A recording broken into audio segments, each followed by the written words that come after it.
na kraju.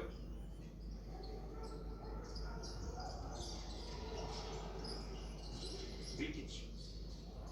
Nije baš ovo bio dobar pas, otvara se sad na ovdje teren. Par utakmica, tačnije 2 duela, većina.